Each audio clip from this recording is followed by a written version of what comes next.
Alrighty. Alright. Hi, we're here at Long Beach Comic Expo, and I would just like to get your thoughts on the Nobility panel, which we had just a few minutes ago. What were your thoughts? Were you excited? I'm always excited to see new science fiction, whether in comics or movies or TV or anywhere I can get it. I'm excited to see Claudia Christian in sci-fi again. It seems like it's been a long time since Babylon 5. Yeah, and she said it's been about 10 years, at least, since her last sci-fi thing. And that it's a web series. That's pretty interesting. Yeah, definitely. New media is always exciting because it opens up avenues for production and distribution. It's you don't have to get a $10 million budget from a studio network head who doesn't understand what you're trying to do. It lets people who are enthusiastic about a project get it out to the fans. Right.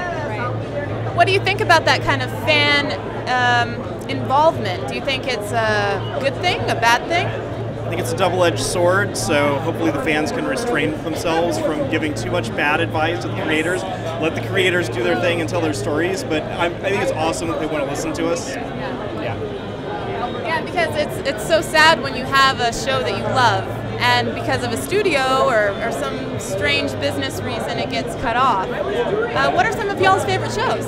Oh, Firefly for sure, and I think they name check that on this panel. An example of a show that's loved by the fans, not loved by the network executives, canceled for mysterious unknown reasons. And that's why it's great that we have creators like this that want to fulfill that desire on the part of fans for great sci-fi. What did you think about the special effects that you saw on the screen? I thought they looked great. I was excited to hear that they're rendering in 4K.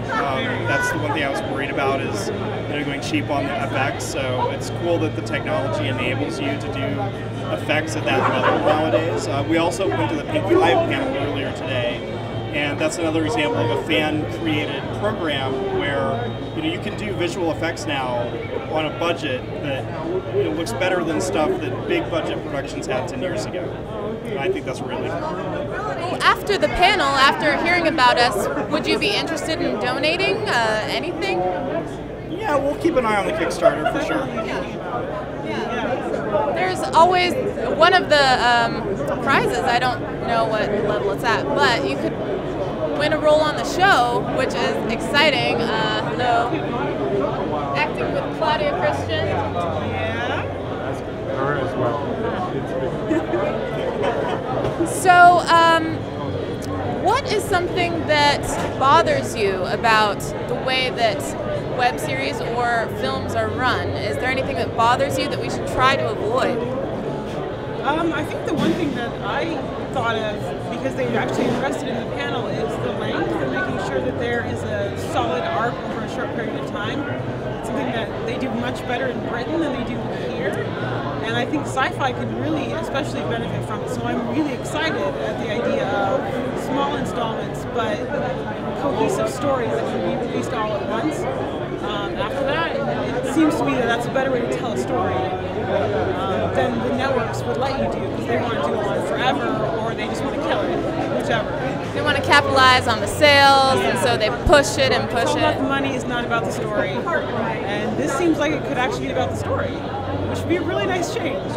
Well, that's what we're hoping for. So anything else that excited you or that you took note of at the panel? Some interesting backstory for some of our panelists. I'm from the Northwest, so it was kind of fun to hear that the composer had come through there on his way here, his musical career. I'm not sure. I'm very interested to see the fans pushing back to create more science fiction. There are just too many shows to list that have only survived half a season or one season or two. Invisible Man, Alphas, it kind of goes on forever. So this could be something big. I don't know. And I was excited to hear him talk a lot about the importance of character development and character arcs. I think one of the ways that science fiction sometimes falls down is it gets carried away with worried about production design, visual effects, and sets, and costumes, and prosthetics, and makeup, and they forget that at the core you need good stories, good acting, good dialogue. That's what really